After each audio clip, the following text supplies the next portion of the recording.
A paz do Senhor Jesus, eu sou a doutora Mariana Mendes, hoje domingo 17 de março de 2024, quero compartilhar mais uma palavra do Senhor.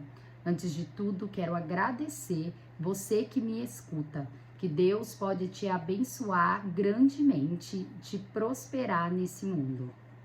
A palavra de hoje encontra-se no livro de Gênesis 45:2, que diz assim: E ele se pôs a chorar tão alto que os egípcios o ouviram, e a notícia chegou ao palácio do faraó. Esse versículo fala sobre o dia que José, o governador José, governador do Egito, encontra seus irmãos.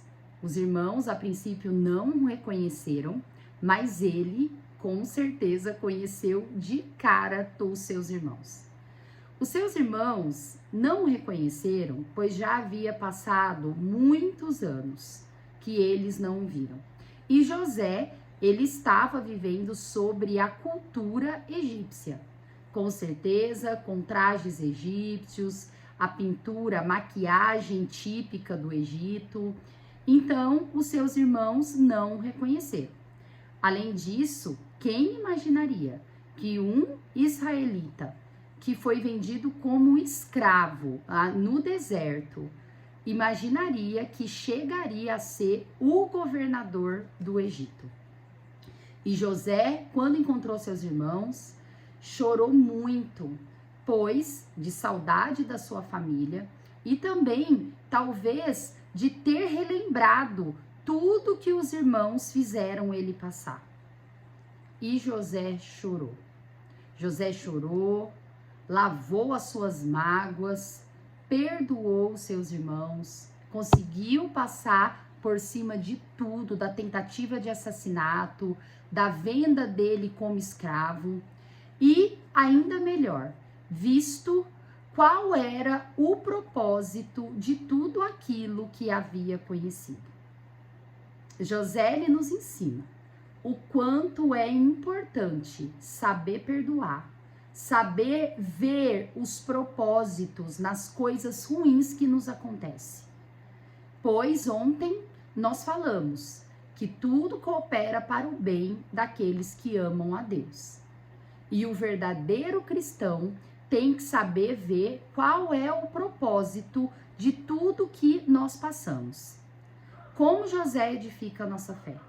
José, ele sofreu risco de morte, foi vendido como escravo, foi injustiçado no Egito, ficou preso por anos, mas assim que aconteceu a sua ascensão, ele entendeu que tudo aquilo de ruim que tinha acontecido com ele era para cumprir o propósito dele ser governador. E no dia que ele encontrou os irmãos, que ele soube que a sua família estava passando fome em Israel, ele entendeu que ele seria o que traria bênçãos para a vida da tua família. Como é importante. E nós só sabemos reconhecer esses propósitos quando estamos conectados com Deus. Pois José, ele nos mostrou que ele nunca perdeu a fé, ele nunca perdeu a conexão com o Senhor. Esse é o caminho para nós podermos viver os propósitos, reconhecer tudo que nos acontece e entender que tudo coopera para o nosso bem. José é a prova viva, ele é o nosso exemplo.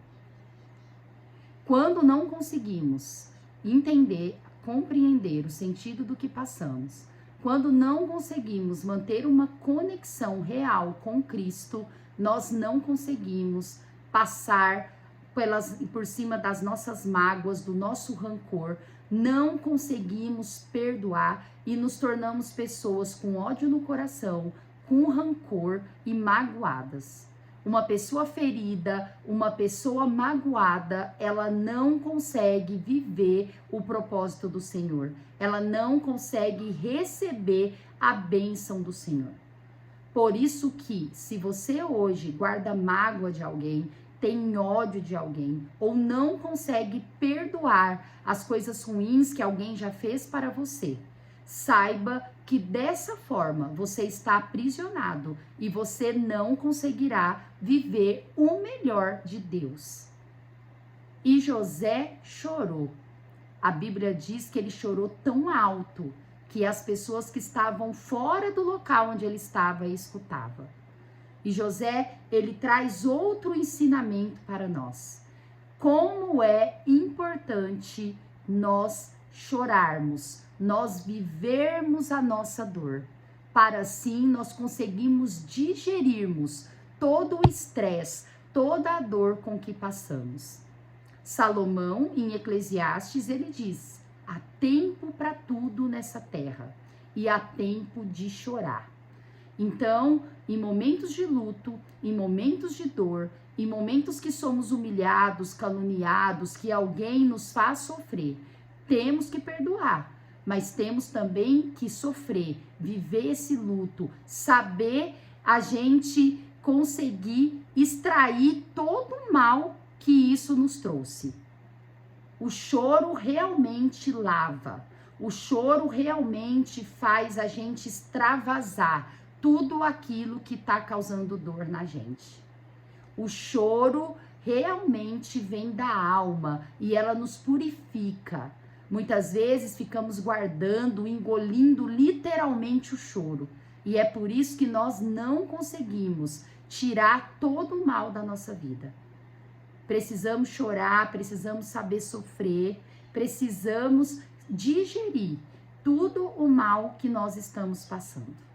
Quanto aprendizado hoje, irmãos.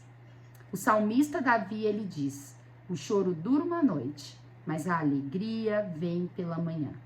Quando tiramos um tempo para emocionalmente nós conseguirmos nos restaurarmos, jogar toda aquela dor para fora, tudo de mal que está dentro de nós para fora em forma de lágrimas, nós limpamos a nossa alma e o nosso espírito. E o perdão ele vem de forma automática. Quanto aprendizado, né, irmãos? Como é bom meditar na palavra do Senhor. Quando não meditamos na palavra do Senhor, quando não lemos a palavra do Senhor, nós não conseguimos chegar a essas conclusões que Deus nos dá. Isso é sabedoria do céu. Eu louvo a Deus pela palavra do Senhor, por esses personagens, esses homens bíblicos que através dos erros, através das suas experiências, trazem tanto ensinamento e confirmam a palavra do Senhor para nós. Pois nós vemos que o que Deus nos ensina não é somente teórico, mas também é na prática, através da vida desses grandes homens. E Deus, ele quer que nós evoluamos. Deus quer nos ensinar para que vivemos melhor nessa terra. A meditação de hoje diz: Deus prometeu prover a força, a energia e o poder de que você precisa para prosseguir. Aleluia. Deus, ele quer nos ensinar. Ele quer que nós sejamos sábios, que nós temos poder através dele, para nós podermos vencer todas as dificuldades da nossa vida. É só com Deus que conseguimos viver plenamente, independente da situação, da crise que estamos vivendo. Deus abençoe a sua vida, que você possa ter o poder de perdoar, o poder de chorar, o poder de resolver a sua vida emocional através da palavra do Senhor, pois é isso que Deus almeja na nossa vida. A leitura bíblica de hoje está em Marcos 16, é o último capítulo do Evangelho de Marcos. Como é maravilhoso os evangelhos, como é maravilhosa a biografia de Jesus. E a palavra que eu quero meditar está em Marcos 16, é os dois últimos versículos, Marcos 16, 19 e 20, que diz assim: de fato, o Senhor Jesus, depois de lhes ter falado, foi recebido no céu e assentou-se à destra de Deus. E eles, tendo partido, pregaram em toda parte, cooperando com eles o Senhor e confirmando a palavra por meio de sinais que se seguiam. A palavra diz que após a crucificação e morte de Jesus, ele ressuscitou ao terceiro dia. Apareceu primeiro para as mulheres, Maria Madalena, Marta, onde elas propagaram o que elas viram, onde Jesus tinha sepultado. Que ele não mais estava lá, que o seu corpo não mais estava lá, que o anjo tinha aparecido para elas e dito que ele tinha ressuscitado. E Jesus, ele apareceu para diversas pessoas. A história vai dizer que teve mais de 500 pessoas que viu Jesus após a sua morte, após a sua ressurreição. E depois ele subiu aos céus. Mas antes disso, ele orientou todos os seus discípulos, toda aquela multidão que tinha estado com ele, para pregar o evangelho, para levar as boas novas, para anunciar o plano de salvação para toda a humanidade. E assim, aí todos os discípulos e apóstolos assim o fizeram. E hoje estamos aqui 2000 anos depois, praticamente, falando de Jesus, lendo a sua biografia e fazendo o ID de Jesus, pregando o evangelho de Jesus, para alcançar a vida de todos.